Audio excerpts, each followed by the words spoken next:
Okay. Well, welcome everybody. Welcome out there in TV land. Good to see you guys too. I'm imagining your smiles out there. So, doggone, I left my notes upstairs.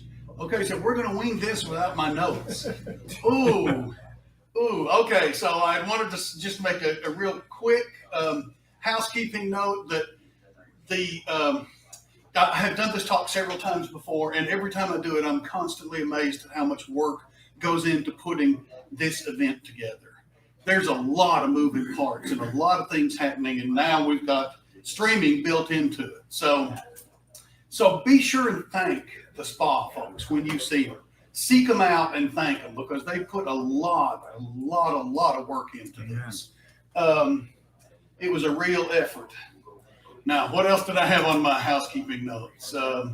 Well, doggone it. I'll just have to remember them as we go. Yes. Somebody close the door, man. Sure.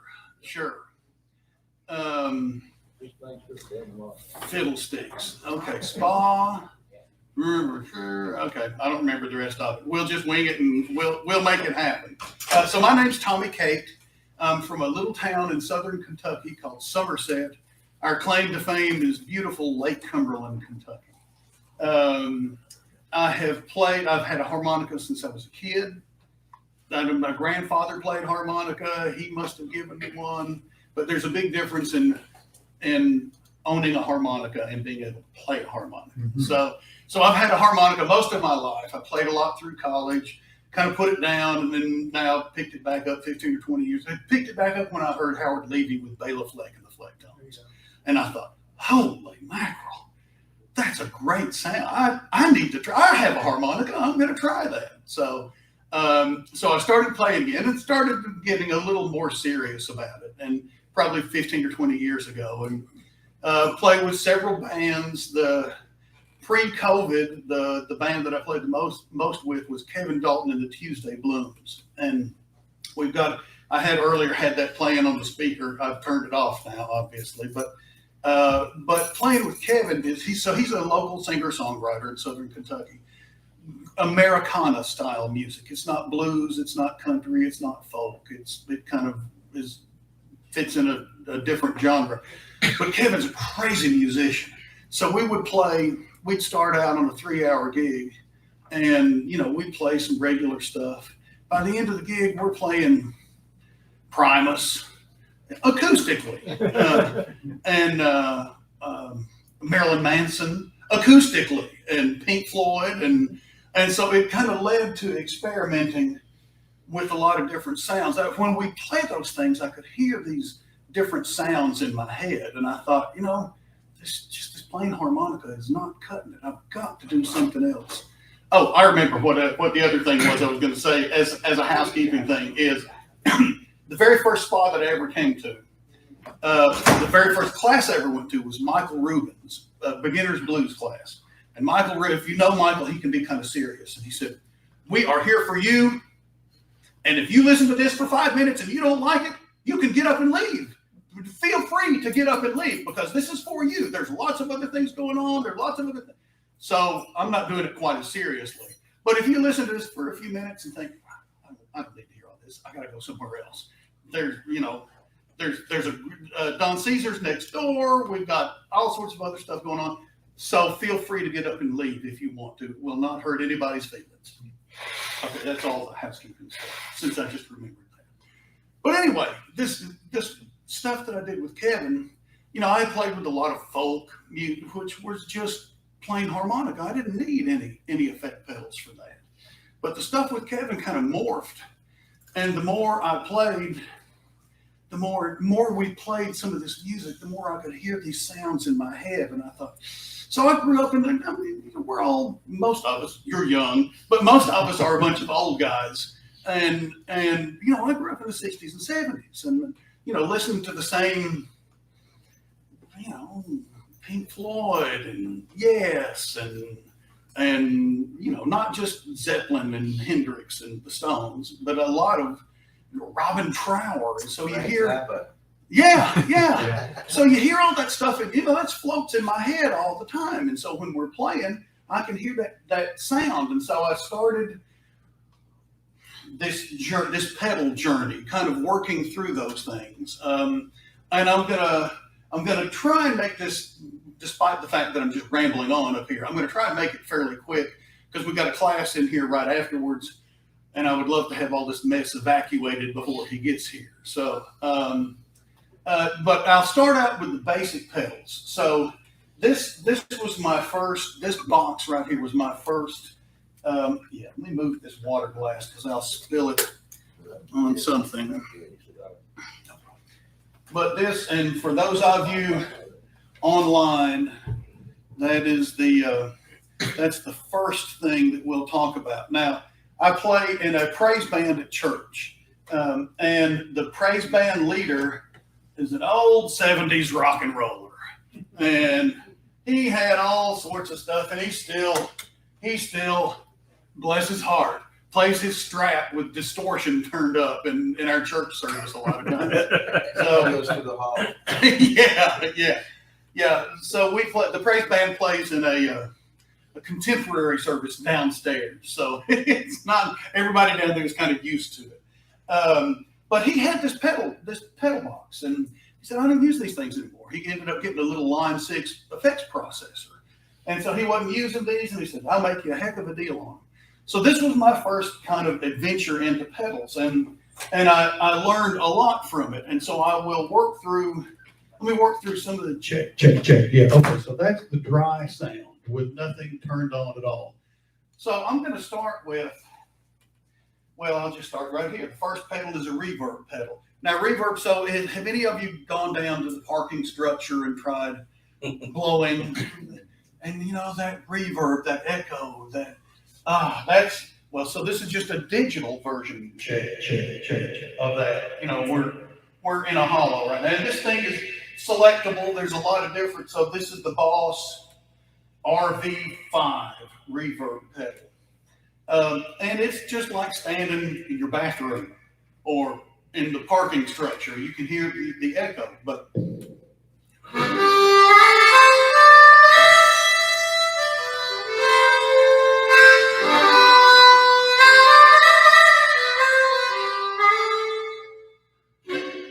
so that's what a reverb sounds like.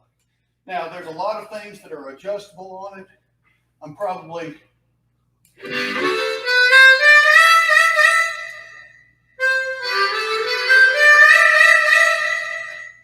So that's just the effect level. I'm not going to go through every setting on every pedal because we'll be here till this evening sometime. But you get the idea what the reverb pedal does. That it puts you in a big echoing chamber. My wife and I were in Moab, Utah, and I got up early one morning and went out to Double Arch. And if you ever get the chance to be the only one up there at sunrise and play under Double Arch, it's got a fabulous reverb, natural reverb to it. It's a cool place. Okay, so we were talking earlier that I think probably. For me, the three most important pedals were the reverb, the delay, and the chorus. So I'm going to go through, that was reverb we just did. Here's delay. Yes. So my question, and it would involve several pedals. If you already have that effect in your amp, why would you need it again? You wouldn't.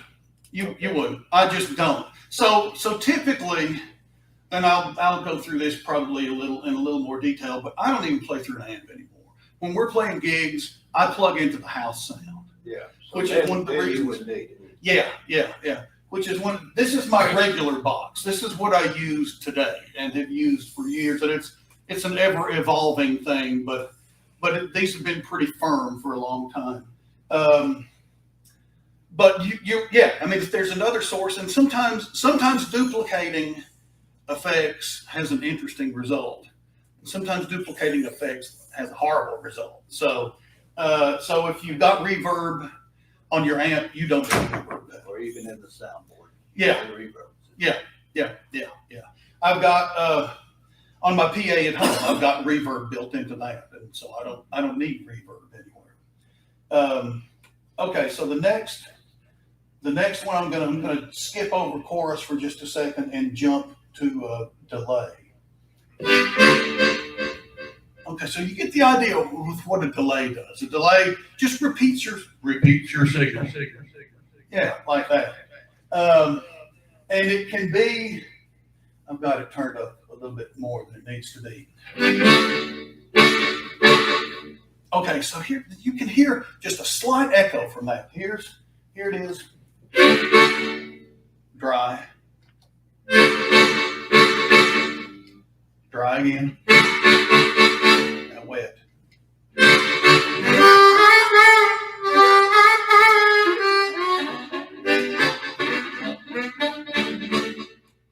That sort of, so that just the real quick answer to your sound is called slapback. And that's a little bit of slapback. I've got the delay turned way down, the time turned way down, the effect turned way down.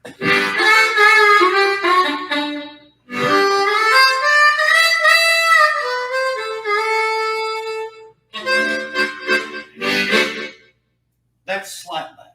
And it just really fattens your signal up without being real, I don't know, without a whole lot of effect. It just kind of fattens your signal up. Now, there will be times that you want more than just a fat signal like that. There will be times that you want to go.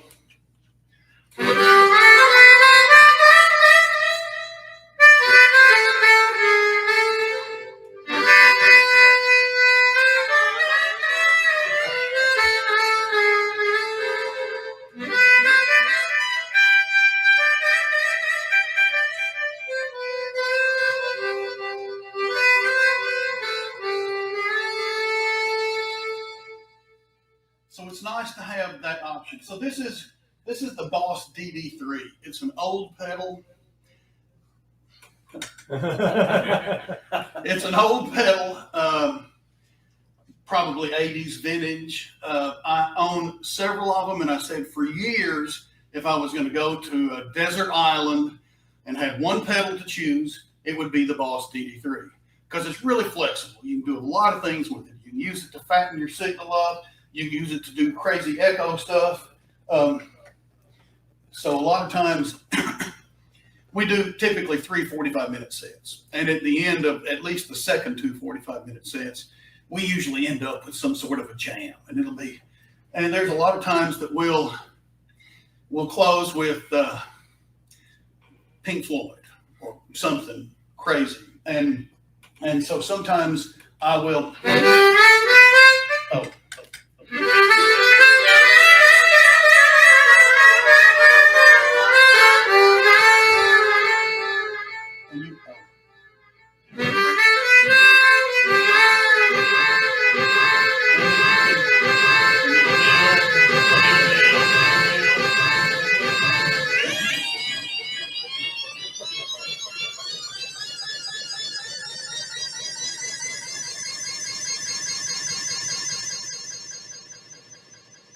and when you're playing for a bunch of drunk people, and you walk off the stage with it doing that, oh, they just go crazy. So, can I ask? Yes. Tell us about the different dials you're doing. Obviously, when I'm the length of the yes. Okay. So great question. So there are actually 4 dials here, and again, this is an older version. So over here, wrapped up in bubble wrap, I brought a lot of other pedals that I was going to just show you that I've used and tried. And some of them, well, so I'm going to answer your question, I promise.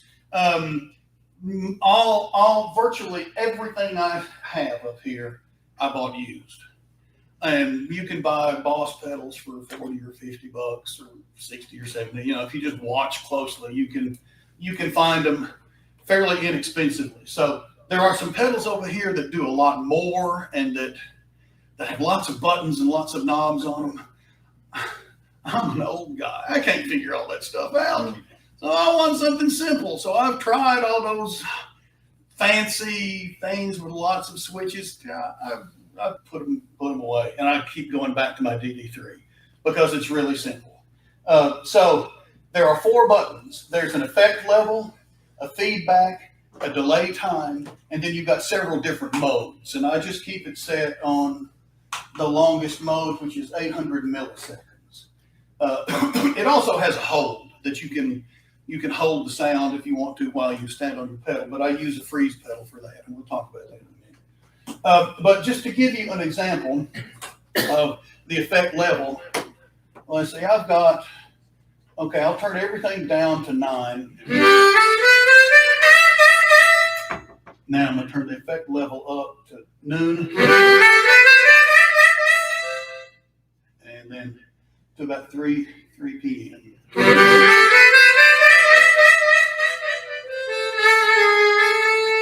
And what that does is basically, it's how much of the pedal's signal comes into the sound. So at 9 o'clock, I've got basically 2/3 of it is dry harmonica coming through, and and 1/3 of it is effect pedal. At noon, it's about half and half. So there's a little more effect in there, and if and all the way at 3 p.m. it's basically all effect pedal. Now I don't have anything else turned up, so you're not getting real drama when it happens. But if the second pedal is the feedback, which is the length of time that it echoes. So right now it's set at 9 o'clock, and I'm getting just slightly more than a slapback. I'm going to take it up to noon.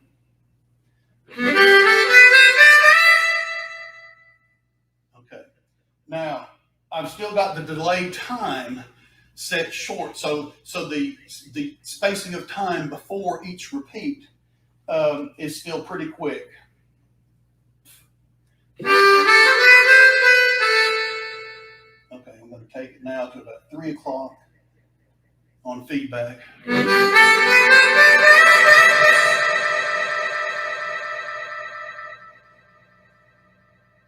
Okay, so you twist it to the right, it lasts longer.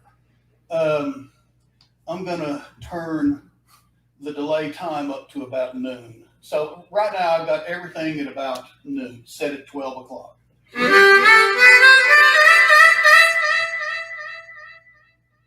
So there's a little more space between each delay. And if I can increase that a little bit more, this is at 3 o'clock on delay time.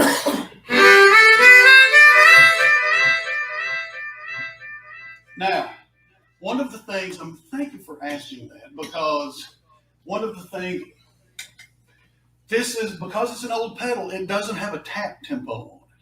Now, a lot of pedals have a tap tempo button on them, where you can set the delay or whatever the effect is to the tempo of the song, and they're real easy. You just 1, 2, 3, and then it follows whatever the tempo of your song is. This does not, and there are a few songs there's a break in the middle of the song where I need this thing to echo at just the right amount of time, the right amount of spacing. And I just know where it is on this because we've been doing it for 8 years. So I know that when I do that, that feedback's got to go to about 1 o'clock. Yeah, and so I know where it is. That's one of the disadvantages to this being an old pedal without a lot of buttons on it. A tap tempo would be nice, but you adjust. I mean, I've used it enough that I'm comfortable with it and I understand what to do. Okay. I got a question. Yes. When you start combining them, I know order is important. What is your preference in terms of doing reverb and delay or delay and reverb? So pedal order is really important, and thank you again because that was in my notes to talk about pedal order. And since I forgot my notes, I can't remember all that stuff. Pedal order is pretty critical in this box. So actually, what I've found is that, to my ear, delay and reverb probably doesn't make a whole lot of difference. I haven't found anything that was overwhelmingly positive or negative where I put those in the string. I typically try and put them No, a lot of times I'll put reverb towards the beginning, and delay is one of the last things because it's repeating some of the other effects. There are some effects that are extremely sensitive to where you put them in the string, in the chain. And in this, again, this is the one, and I'll get to it in a minute, but this is the one that I use all the time. And the whammy pedal and the pog need to go. Anything, well, so these are the only pitch shifters that I have experience with. Maybe some of the others are not as sensitive, but these things want to be at the first, they want to be the first thing that your signal comes into. Because otherwise, the pitch that you're shifting gets modified by later pedals, and it doesn't shift pitches as correctly. So my experience with these two, which is the only, I've gone through several pogs, worked my way down to smaller and smaller, down to the nano size. But they always, when I first got it, I just plugged it onto the end of, it may have been the end of this thing, and I thought, the first one that I got, and I thought, this thing's terrible. That's a horrible sound. What do people pay money for that? And then I started experimenting, started to put it at the first of the chain. That was it. What about chorus? Would you put that before? Yeah. So when, and we had been talking before class, and for me, kind of I don't know. So I love Cajun cooking, and onions and celery and peppers are sort of go into everything. And this is the onions, and delay, chorus, and reverb are sort of the onion, celery, and pepper for me, of sound. And I can, and probably in this board, I've got reverb first, chorus, and delay. Normally, I think I actually had delay way down at the end. This box had been somewhat disassembled prior to this, so I kind of put it back together and just threw everything in there. But I'm not real sure on those three. I really don't know that it makes a whole lot of difference where you put them. And I will show you in a minute a new pedal down there on the end that I have discovered that may be my new deserted island pedal. Okay, all right. So let's move on. Since you mentioned chorus, let's talk about chorus for a minute.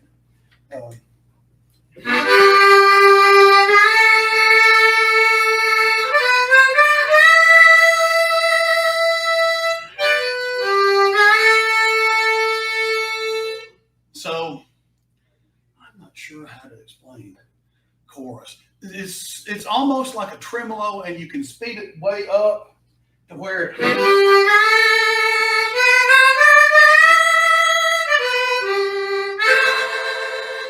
almost does sound like a tremolo. I rarely do that.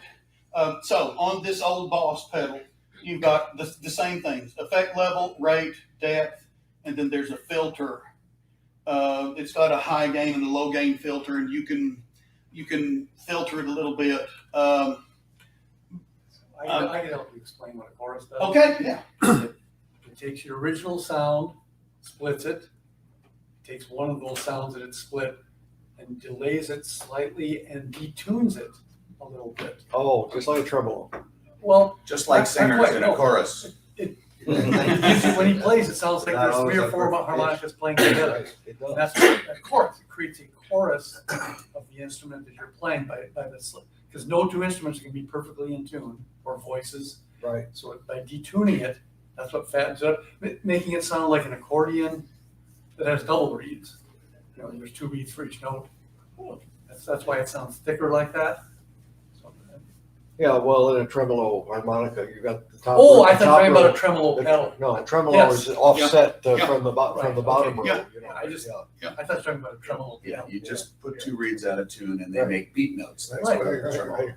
And that's what it Yes. does. Tommy, if you would repeat the question here so that those online can understand what you're answering. No, I'm sorry, online folks. I forgot all about that.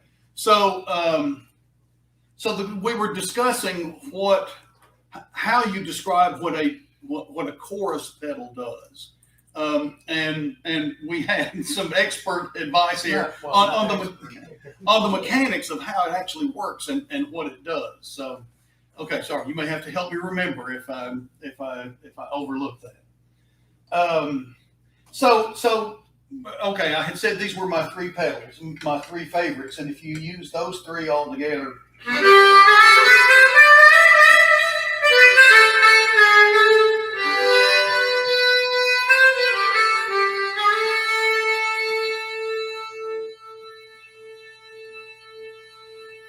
so you can kind of hear that chorus. It gives it almost a little bit of vibrato, but it really those three together, reverb, chorus, and delay, really give you a lot of options. You can make a lot of sounds with just those three pedals. And well, I'll save it for a minute, but deep inside this box over here, there's a big effects processor, an RP500. No, I think that's what it is. Yeah, RP500 Digitech. And well, okay, I'm not. Hang on, hold that thought. Okay, so there are two more pedals up here that we'll talk about. One of them is a flanger, which is it's sort of like a chorus. It's a modulation effect. So chorus, flanger, phaser, all of those are considered modulation effects. And flanger is that same type.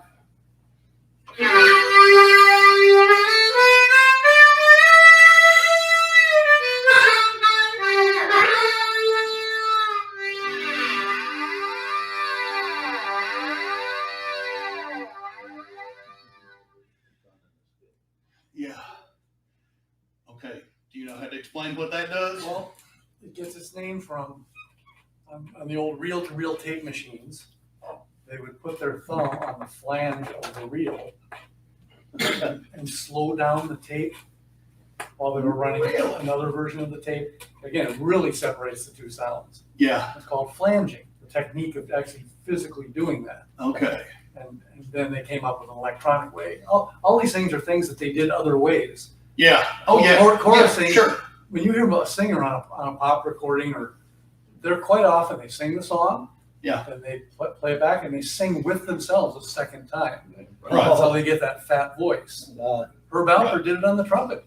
Oh, yeah. When you listen to T1 Brass, Right? Huh. he's playing the melody with himself twice to fatten it up. Then they came up with a way to do it electronically, so you don't have to do that anymore. Right. Reverb. I sure am glad you're here. Thank you very much. Completely reversed. Okay, the last pedal in this box is a blues driver.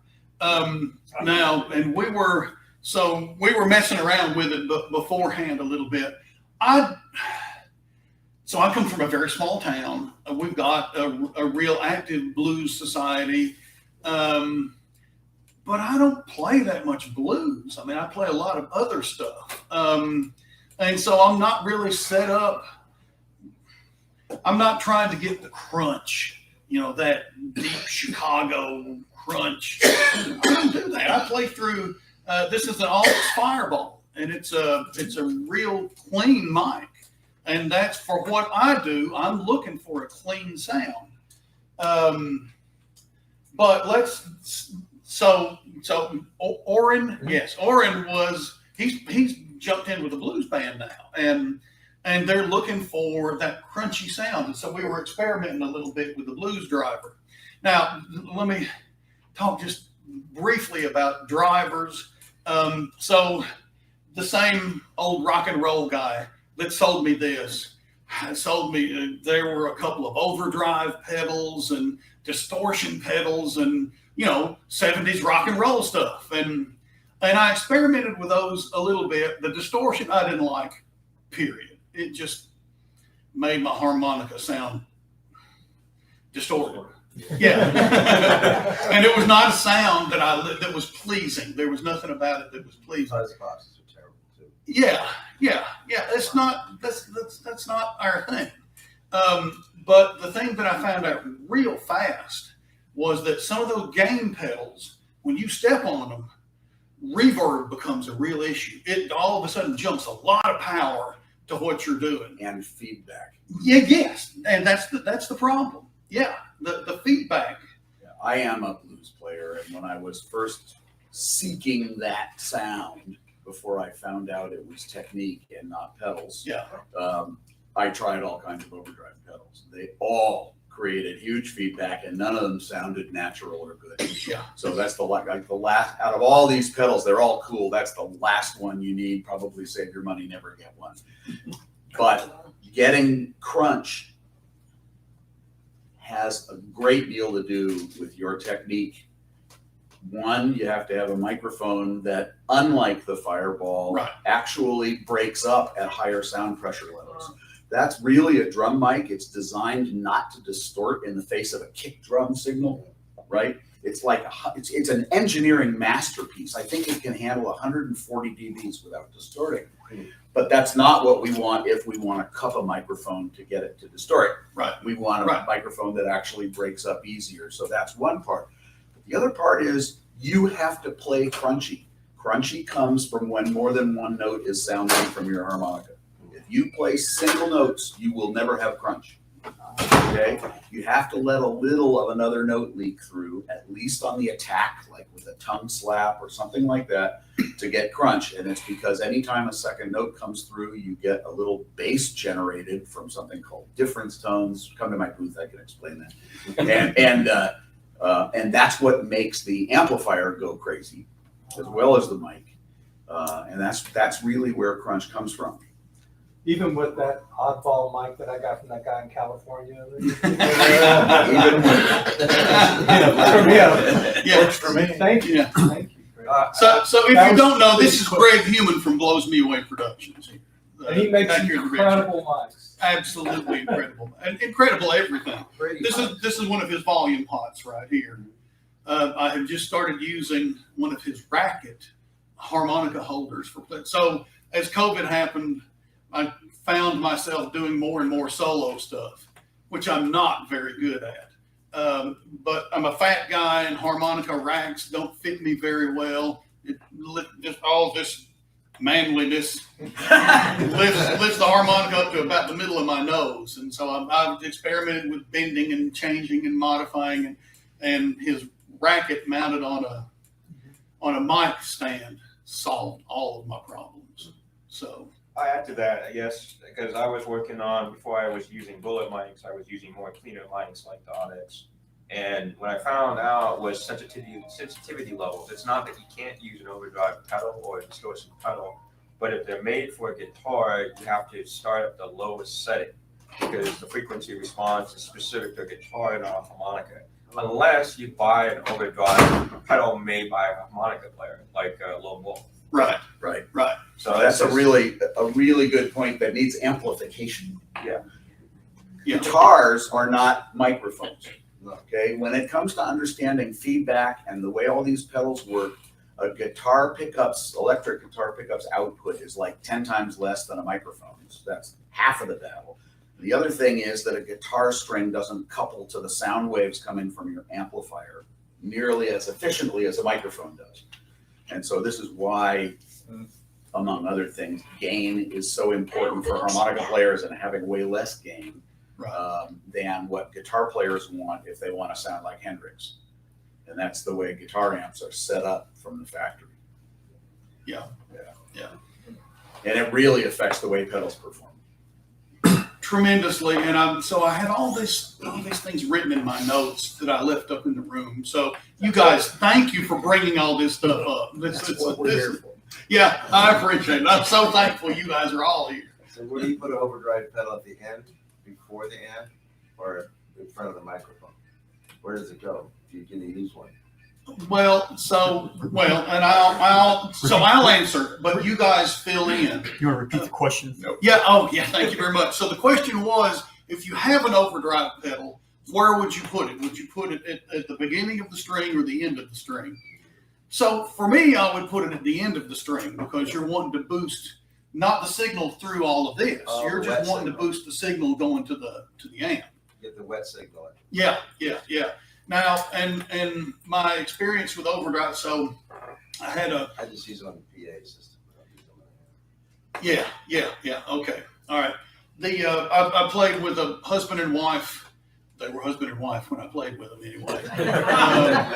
Guitar and mandolin duo. And the mandolin player, so to Greg's point, the stringed instruments, you know, you can play them harder and get a little more sound out of them, but they really need some help. And so when he would get to a mandolin break, he had a little overdrive pedal that he'd step on, and all of a sudden the mandolin sound came forward, you know, with the overdrive pedal. Then when he was done and he was just going back to rhythm, he'd step on it and turn it off and go back to playing rhythm again.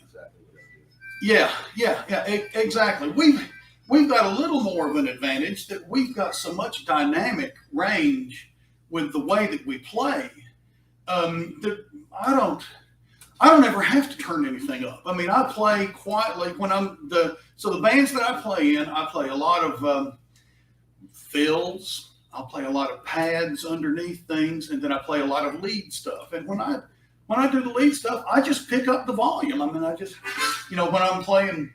You have an inline volume control.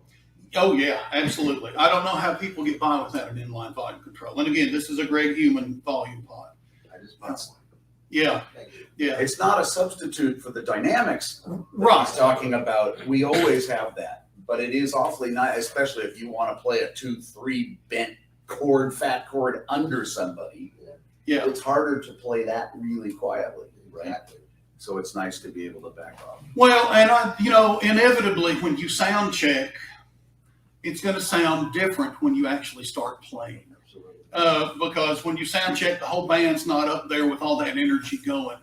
And so despite how well we think we sound when we sound check, I always have to modify it some. And this gives you some opportunity to do that. The sound guy can handle it out there, but this will, you know, I can do a little bit of modification here. Yes. We have an online question. Okay. You can address this now or later, but I think would be interesting for you to discuss what settings or effects you use for some of your classic rock songs.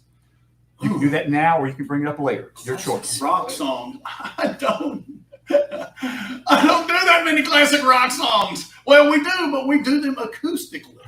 And so it's not really, I don't know how it compares, but yeah, I can tell you, well, actually, can you remember that? It's right here. Okay, all right. Let me hold off till I get to my regular effect box, because this is what I use normally, and we'll kind of work our way around to that. I was going to answer his question too a little bit about where to put the overdrive. So what I've experienced, actually, what I put up front in my pedal chain usually is a noise gate to help with feedback, and then right after the noise gate, I would put an overdrive there, and then I put all my effects at the end because I didn't want to overdrive my effects, like my reverb and the delay. I wanted that kind of on the tail end because I wanted it to act as a boosted signal. But it's something you kind of just have to play with to see what sounds good to you. That's what I found was successful before I just switched to a bullet mic. I mean, I switched to the bullet team, and I don't need to overdrive anymore. Yeah. It's built into the mic. So Yeah. Well, and I'll touch on that just a little bit again, because one of the really common questions when we do these things is, hey, I've tried this, but the feedback is just terrible. You know, I don't know how to deal with all this feedback. So in my experience, and I want everybody here to chime in that has experienced this, but when I've had feedback, it was because, one, I had too much gain, and I had stuff turned up too loud, and I was trying to shove too much through it, and that was a real, when I first started playing amplified, that was a real problem. And so I you know, again, it's sort of that learning experience, and you learn, oh, you need to turn this thing down. Or the band members or the sound guys say, turn that thing down a little bit. And so, you know, they'll tell you if you've got too much signal going through. So that was an issue. I had 3 things on there. The other issue is where you stand in front of your monitor. Oh, yeah. You know, if you've got a wedge monitor in front of you and you've got a hot mic, feedback is going to be an issue. So you've got to think about monitor placement, or where, you know, if I walk over here in front of that Bose, even holding this thing and turn it up loud, I'm going to get feedback. So think about that. That's a technique issue. How do you avoid, like, how can you still have a monitor as a monitor player and not get feedback? don't stand right on top of it. I mean, I back off of the monitor, and sometimes, so I'm hard of hearing after years of doing loud things, not this, it was the other part of life. I'm deaf as a doorknob. So I want my harmonica loud, because when I've got a bass and drums and a keyboard and everybody else playing, I can't hear me in the monitor. So I have them crank it up. But you can't stand right in front of it. I mean, you've got to back off of it. And if you don't, feedback is going to, for me, if I don't back off of it, feedback is an issue. Now, we have just, again, I'm from a small town. We're kind of behind the times on things. We've just gone to in-ear monitors in our church praise band. Wow. Wow. Oh, it's a whole new world. It's the coolest thing in the world. And I've used them like 2 Sundays. So Dependent on the engineer, though. That's what I don't. Right. Yeah. yeah. I was actually thinking It's the about sound switching guy. to in-ear, but I wasn't sure if that would work for harmonica players. If you don't have somebody to manage the mix for you, it's really tough. No, they're not. Well, so we've got these little mixing boards. We've got personal mixing boards, and I can turn, I mean, it's mounted on my music stand right in front of me. And I can turn up, you know, if I can't hear the keyboards, I can turn them up. If I can't hear if the drums are too loud, I can turn them down. And but I don't know how that would work. Well, there's trade-offs for everything. You have a Frankenstein of wires. Yes. You Yeah. know, all those different signals coming to every spot. He is using the PA, so in order to hear himself, he has to have the monitors. By contrast, I'm usually playing through an amp behind me, but sometimes it's hard to hear that. And if you're using a small amp and you're playing with an electric band, you will not hear it. The other part of, you know, why am I getting so much feedback? Well, it's because you brought a 5-watt amp. It's like bringing a knife to a machine gun fight. You're not going to hear that in a loud electric setting. And so you need help from the sound guy and getting it into the monitors. But the trick there is to have it as little as possible where you can still hear enough about what you're playing to feel comfortable. And part of getting better is learning to play when you can't hear yourself very well. I've done that. The guy that's like, I know the rhythm, that's all I know. And I Yeah. can hear it. Yeah, it's kind of scary sometimes. It is. It is. You My sense can't- of smell. I play saxophone Yeah. in a band and take a lead, and I know I'm playing the right notes, but I can't hear a thing that I'm Right. playing. Oh, yeah. And I know they're hearing it out there, but it's like, oh my God, The I hope this earpieces sounds cure- good. I hope The this sounds earpieces cure all that if you got a good engineer and you got a good software. If, but that's a big if Yeah, for most Yeah. of us. yes. Yeah. good. Yeah. This is a garage band.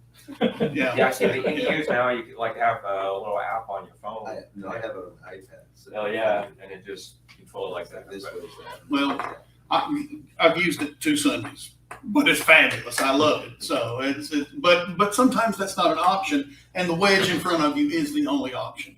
And so then the only time, I think if I'm lying to you, the only time in years that I've ever had an issue was when the monitor, we were on a small stage. This was in Lexington.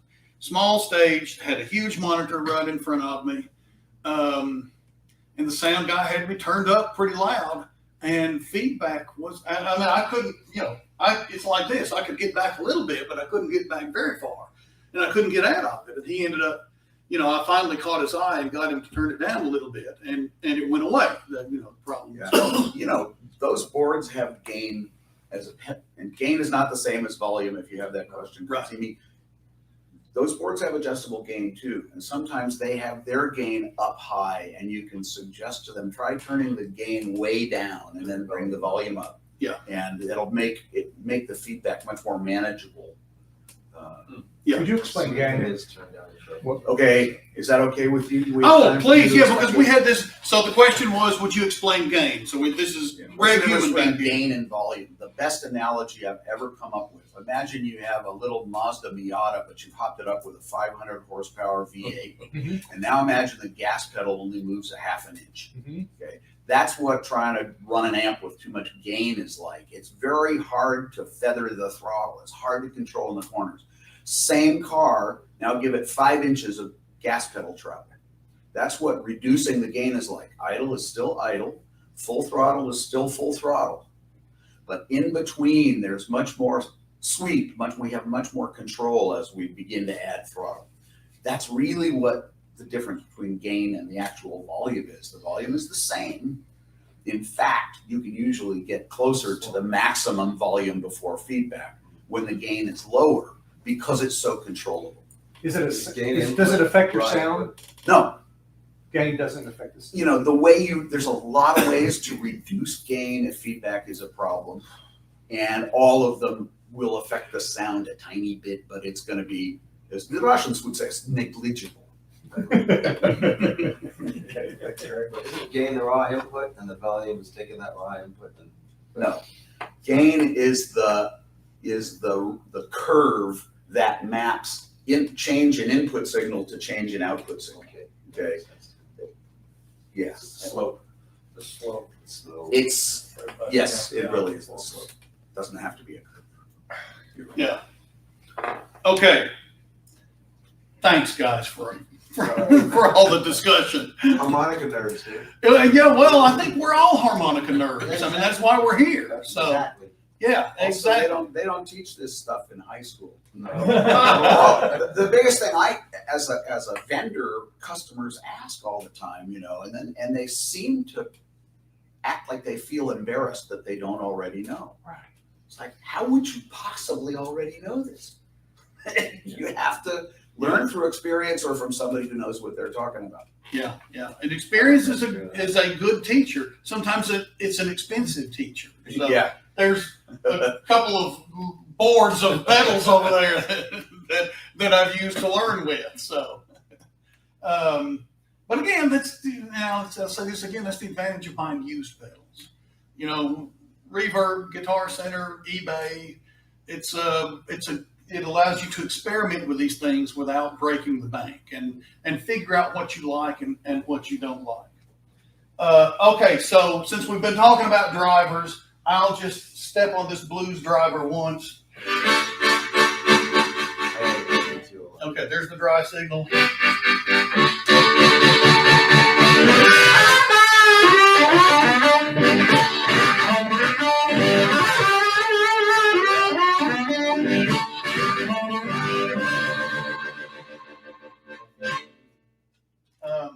Tommy, Yes.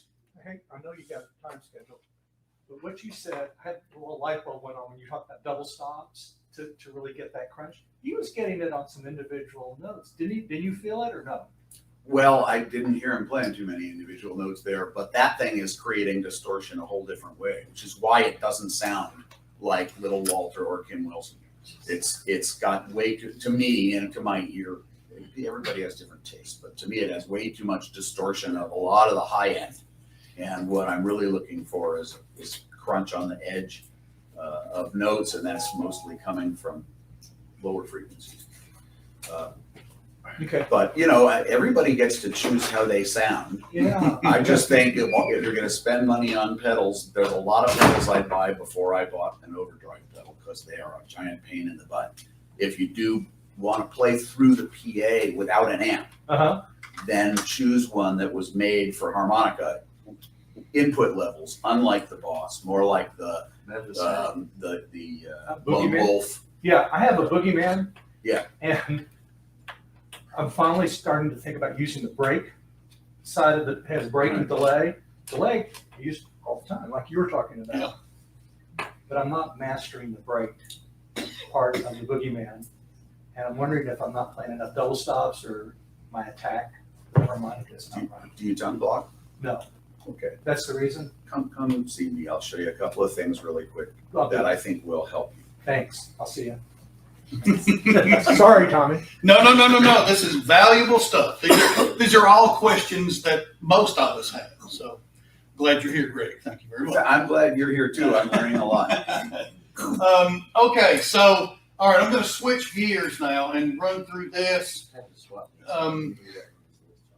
So this is what I normally play through, and I'm down very deep in here underneath my wrist. So this is my mic case, an old red wool sock.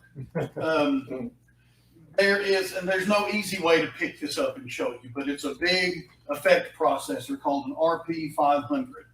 Now it comes by default with 100 different guitar effects in it. but they've got lots, because they're for guitar, they've got lots of gain in them.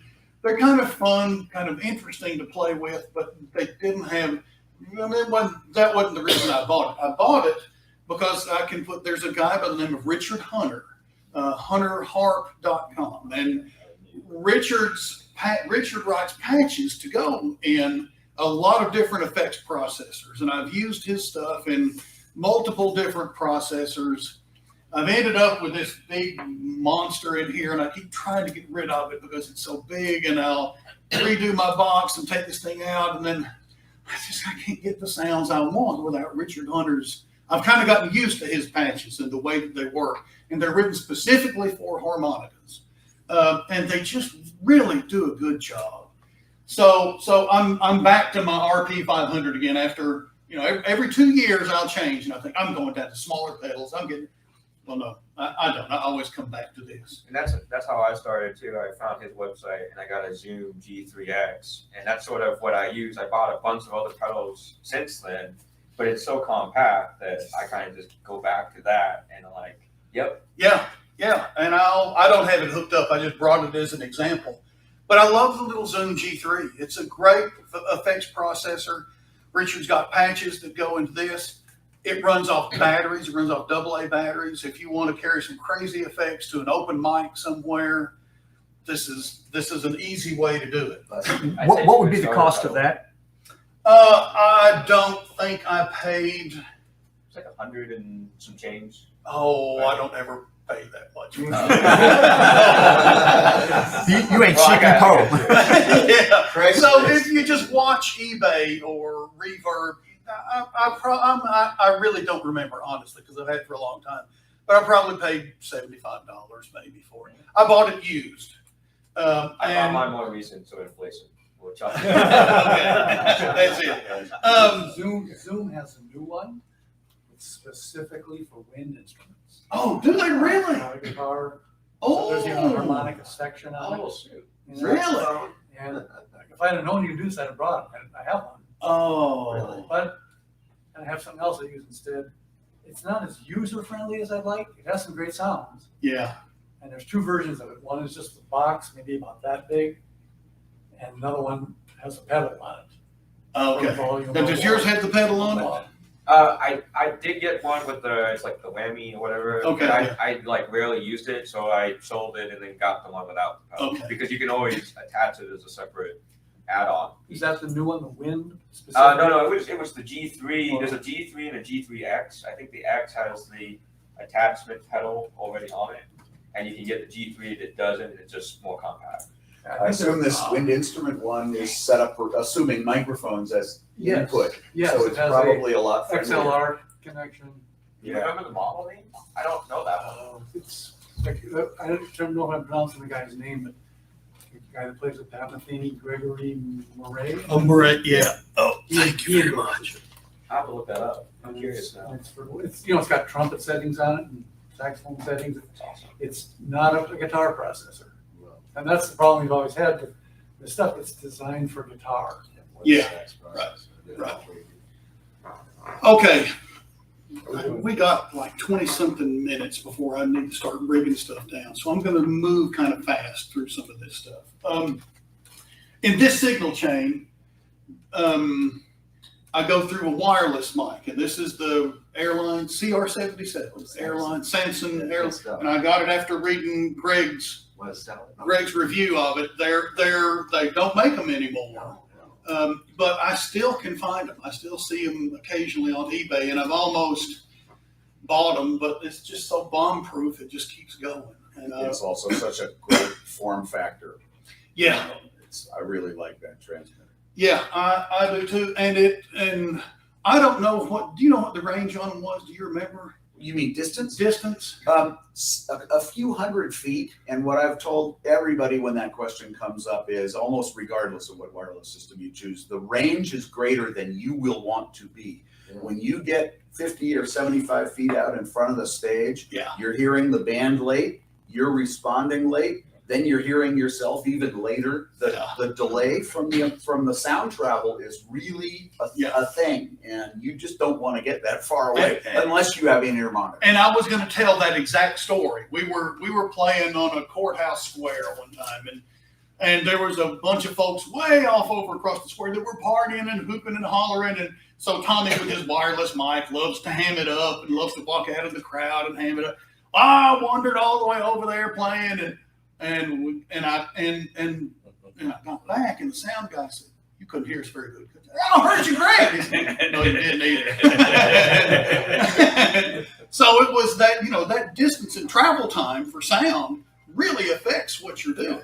And I probably went, it was easily 300 feet over there. Got great that signal. thing still performs fine. Oh yeah, it didn't have any problem. It was Tommy's ears that were it was the travel time back and forth of the sound that was noticeably off. It was great fun, and the guys that I went over to play with had a great time. It was a good crowd pleaser, entertainment value, but sound wise, it didn't work very well. So good point. Okay, so I come through this. This is the receiver for that. I come in from the receiver to the whammy, through the POG, down to the RP 500, back up to the delay, and then to the Mel 9. What's that? I'll tell you in a minute. Okay. So the whammy and the POG, again, I've got them. They're the first thing that the signal comes through from the transmitter because they're pitch shifters. And they don't want a distorted signal. They don't want anything else. They need to have a clean signal coming in order for them to work properly. I'm going to go through just real quickly what you'll have to use your imagination where you might could use this. But for instance, again, we're closing out a set. We're in a good strong jam. We're really getting down on some stuff, and the whammy. Turn your volume up. So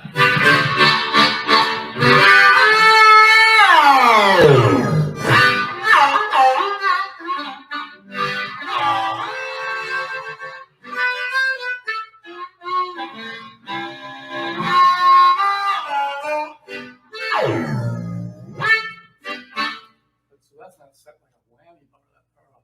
No, excuse me. Yeah, okay, never mind. Yeah. Withdraw the question. Okay. Well, and it's actually, so this is the Digitech Queen. It's got lots of different settings on it. I've got it set to the dive bomb setting, which kind of runs you through all of the options, and you can take it.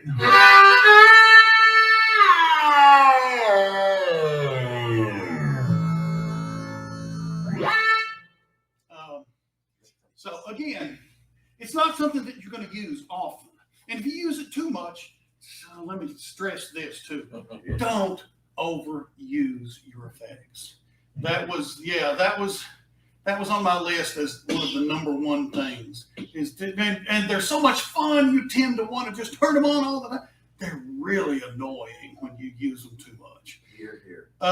So Jason Ricci's a master at not overusing these pedals. yes, But yes. Who is beginners, Jason Ricci. Oh. But Yeah. I completely agree with you. Yeah. I use this whammy pedal maybe once in a gig, possibly twice in a gig, but I really want it. So I tolerate the big, heavy thing that takes up a lot of space just because when I want it, I really want it. Same thing with the Mel 9. I use that once, twice, maybe 3 times sparingly in a gig. And same thing with the POG, because it's just so easy to overdo them. And one of the things, and you'll hear this repeatedly, that people will say this all through this event, is record yourself and listen. Because when you record yourself and you've been overusing the effects, you think, oh, that's embarrassing. Oh, that's embarrassing. Oh, that's terrible. So record yourself, and it really, I've got a little Sony digital camera that's made for recording music. And I set it up over in one corner, and I record. For years, I recorded what we did, not out of vanity, but because I wanted to hear what it sounded like. And what I thought it sounded like up on stage doing this stuff is not always what other people hear. So you really need to record yourself and listen to what it sounds like. It makes a huge difference. Okay, whammy, POG. So POG just stands for the polyphonic octave generator. And electroharmonics, I hate electroharmonics because I love them so much, because they make all these crazy things, most of which I'm not capable of using. But the POG is really simple.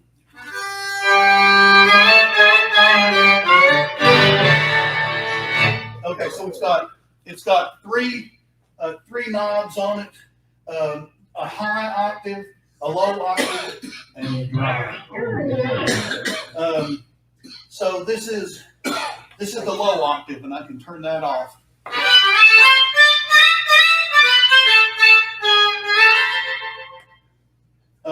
And I've still got some dry signal in it. I can turn the dry signal down.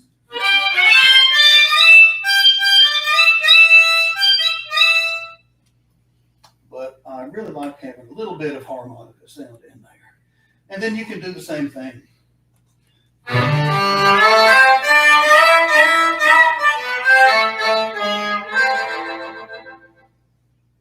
So it adds a real nice Wurlitzer sound to what you're doing. So is a POG like an octave pedal? It's like a low high that It's the octave above or octave below. Yeah. And you can turn the octave up, and like I say, you can control the amount of dry, you can control the low, and you can control the high. You don't set. I mean, it just goes an octave up and an octave down. So the whammy lets you, you can go down a third or a fifth or whatever if you want.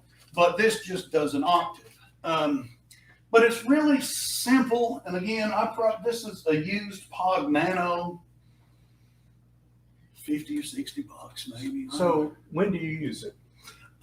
So I've got a couple of songs that I use it for just straight with the POG. Then I've got several others that I made.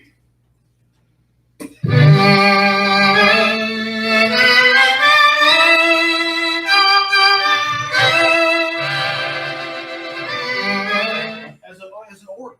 Very churchy. And yeah. And then I can even add a little.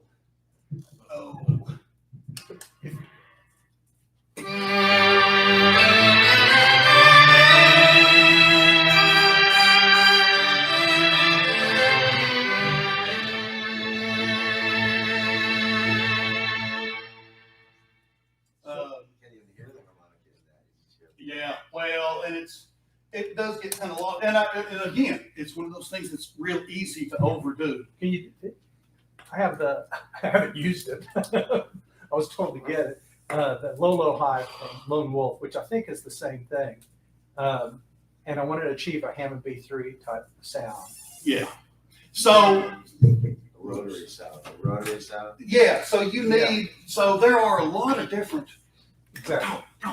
One of the things I had wanted to point out. This is a Digitech Skunk pedal. And it's basically an empty pedal. There's nothing in it. And you can buy these for $50 online. And then Digitech has a website that you can go, and for free, you can download whatever effects you want to and put in these pedals. They're fabulous effects. So if you want to, so to get that Hammond B3 sound, you need an octave generator and some sort of a Leslie effect.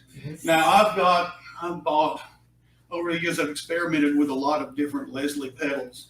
I ended up coming back to Richard's effect because it works so well. But the Digitech, and I can't remember what, that's a delay. I can't remember what it's called, but if you can find an Skunk, you can get online and download maybe 2 or 3 different Leslie effect pedals or rotary effect pedals,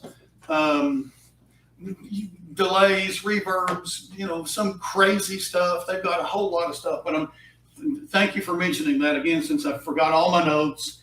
I wanted to point these out because they're a great, yes. when you're ready, we have 2 questions online. Okay. Okay. Well, so one of the questions was, what pedals do I use for Classic rock. For classic rock, Classic rock? Probably delay, chorus, and reverb are going to be my favorites for all of that. And in this RP 500, one of the effects has all 3 of those built into it. One of Richard's effects. Now, the advantage to the RP 500 that I can't show you, and I'm sorry, folks online, these guys can come up and look at it. Folks online, I apologize, but you can Google the Digitech RP 500 and see what it looks like. It also has individual switches on it that if you're in the middle of an effect and you think it's got too much chorus or too much delay or too much reverb, you can just turn it off. So not only is it software drivable, but it's hardware selectable too. Okay, second question. okay. And this is either for you or the room itself. Any thoughts or experience with the Lekholm 48 MIDI controller harmonica or the Microbox harmonica condenser mic? No, I have not tried one of the MIDI harmonicas. Greg, have you? No, the MIDI harmonica guru is Brendan Power more than, I mean, he hasn't developed his own, but he's worked with others, and he's great at taking advantage of new stuff. I do know that Sandy Woltman has some YouTube videos demonstrating that. Yes, yeah. Yeah, And so does Brendan. I will also add, so this all of this keeps triggering things that I forgot to talk about. John Shirley is another mad scientist of music. And John, I wish John was here. He always, hang on just a second, because I forget what my train of thought is.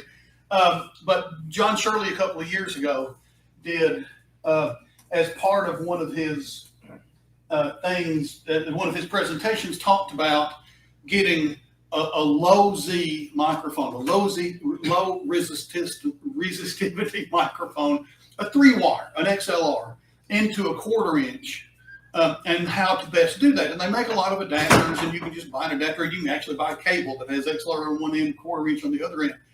But he did a great example of how crummy that sounds when you compare it to running through a transformer. So on an XLR, and I read this somewhere on a Shure website, you can go 1,000 feet without loss of signal through the cable. Through a 1/4 inch, you can go about 20 feet. Yes, Greg. I have to amplify on that one because this confuses everybody. XLR is meaningless by itself. You see that 3-pin thing? It might be a low impedance mic. It might be a high impedance mic like the Honer HB52. The cable might have 1/4 inch on the end. It might have XLR. If it has 1/4 inch, it might be pin 2 hot or pin 3 hot. You do not know, and it's easy to hook things up wrong, and sometimes they'll sort of work. If you use, with a low impedance mic, an XLR to 1/4 inch cable, you're only getting half of the mic signal and Yes. big impedance mismatch. If you have questions, this is what I do. I've written about it. You can email me anytime. I'll answer your questions. But don't assume because you can connect it together, it's going to work right. Yes. XLR is the big violator of that rule we're also used to, that if you can plug this into that, it just works. Yeah. Right? Yeah. Like the Shure is a 3-pin hot on that 545. That works for me. Okay. Is your 545 set for high impedance or low? So Yeah. Greg had asked what the Mel 9 pedal was. The Mel 9, if you remember the old Mellotrons, this is the Electro-Harmonics version of a Mellotron. It's made for a guitar. Yeah, with a harmonica. So there's a whole bunch of different things on it: cello, flute, strings, clarinet, saxophone, bass. With harmonica, all that stuff sounds like crap. Yeah. The only thing that sounds good is the orchestra. Let's see. Let me get out of Little this. enchilada setting.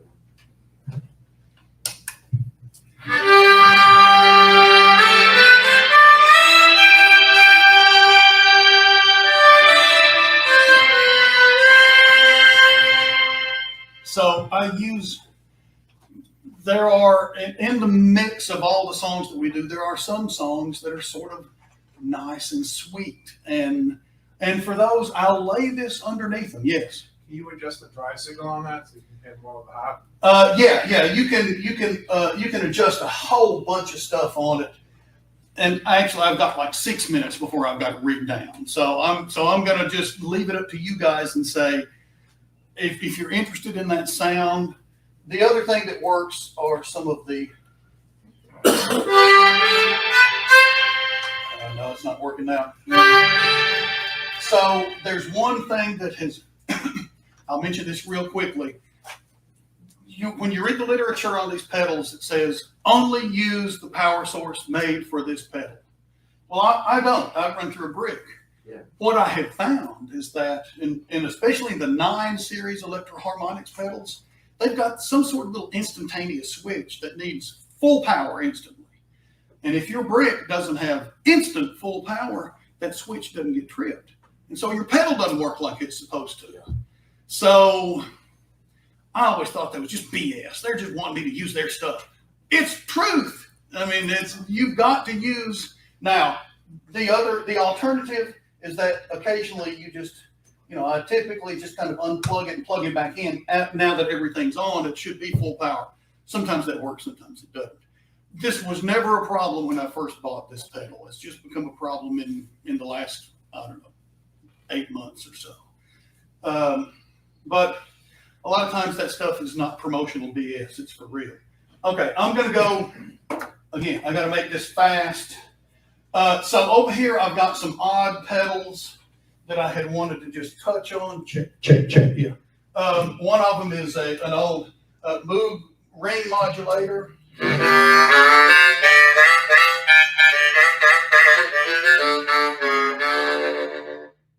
Interesting sound. The freeze pedal. This is another Electro-Harmonix pedal. Let's see if I've got it on latch. No.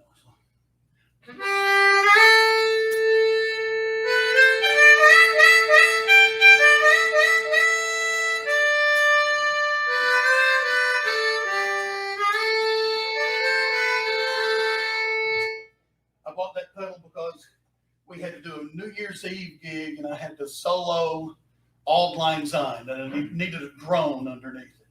And this does a fabulous job of that. It's a fun pedal to play with. I'm sorry that I have to go through it so quickly. The last crazy pedal is a Montreal Assembly Count to 5.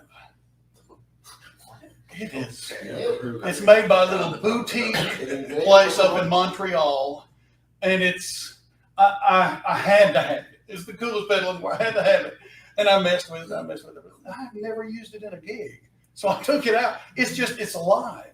It kind of does its own thing sometimes.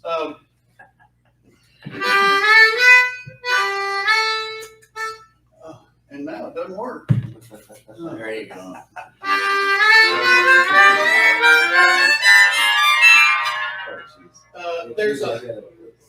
There's a whole lot of settings on there that will do crazy things and do things that make all sorts of sounds that sometimes you don't want it to make. It works.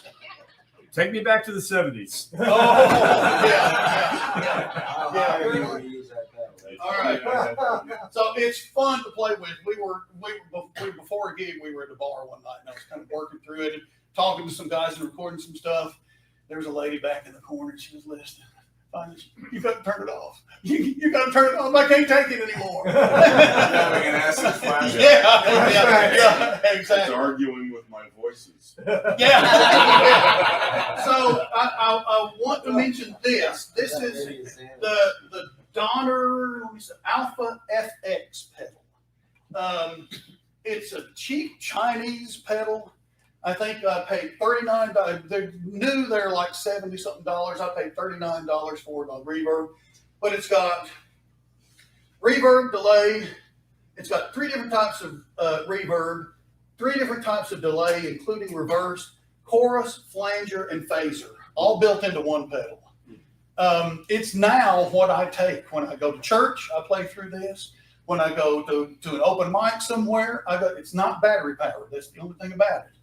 But it's a great little pedal, and it's got almost everything you need on it, and it's cheap. So the last thing that I want to mention, and I'm sorry that I've talked so much that we're running out of time, it's sort of an honorable mention, but it's the Boss. I think it's an R505. It's a looping station, and it's got all of the Boss effects built into it. You can choose lots of effects, but it's great fun. Oh, we're still doing orchestra stuff.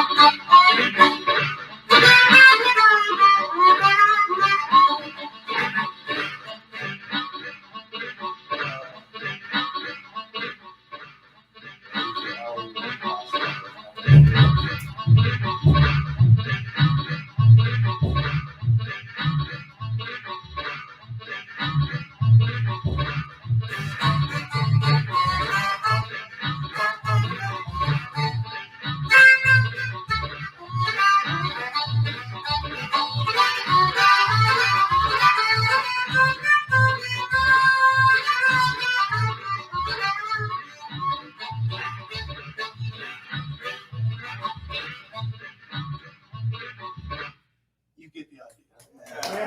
Yeah. It's hard to do, man. Yeah, it's a lot harder to do than I thought. Yes. I have someone online who is very insistent, wants to know, wants you to address the distinction between condenser and dynamic mics. Condenser. Greg. Condensed, they're just different technologies. There's a lot of different technologies for microphone elements and how they generate an electric signal. And as a rule, condenser mics are inexpensive or high-end studio mics, and very little in between. They're not great for performing harmonica players for two reasons. One is they're kind of fragile, and the other is, and so are like ribbon mics. But the other is that if you do drive them to distortion with your technique, the breakup sound of condenser mics is not pleasant. So I generally don't recommend them. They can be used if all you want is a clean acoustic reproduction. They're good for that. So the last thing that I want to mention is that and some of us had this discussion earlier, this is not my normal setup. I don't ever have all this stuff. I have this box, and when I'm done, I put this right here, I roll my cable up and put it in there, I shut my lid, and I walk off stage. So getting on and off stage quickly is really, it's important, but it's even more than that, it's courteous to the guys that are coming on after you, to the sound guys. Being able to get on and off quickly and it's easy to, have all these pedals and all these things that you need to hook up, and let me tell you from experience, make it as compact and as quick as you can. Now, there's a guy coming in here in 12 minutes to do a thing, and I'm not going to be compact, and I got all this crap. Last question. Yes. Squeal killer like things, front or back. I the last thing before it goes in the end. Maybe I really have very PA, little though, experience with the squeal killer because I just try and avoid squeal. Yeah. By where you are and by gain control. And there are business cards up here if anybody wants one. There's some stickers if anybody wants a sticker. I'm going to start kind of winding stuff down. Thank you all for being here. Thank you, Tom. And online guys, thank you all. Thank you, Tom. Yes, thank you all. You did a great job. I think it's like there's a Memphis one version of that. Well, yeah, but this is the really good one. Okay. This is totally transparent. No, but It's Donna. It's made by the Donna Pedal Company. It's the Alpha FX. Thank you for doing what you do. No, no, no. Really My pleasure. appreciate My pleasure. all the work But you I guys just do. wanted to challenge you Makes guys. wonderful meeting, wonderful Mission experience. control. Thank you, sir. 10 minutes to set up. I got Alpha F3. And then they put it. Bonner.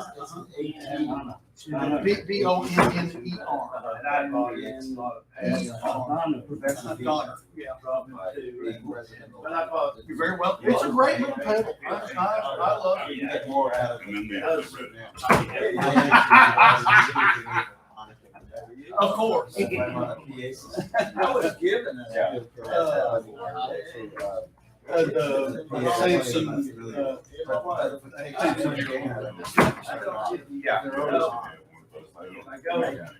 no, they don't, but you can still find them used. Well, so I found one, and almost bought a second set. Oh, do you? So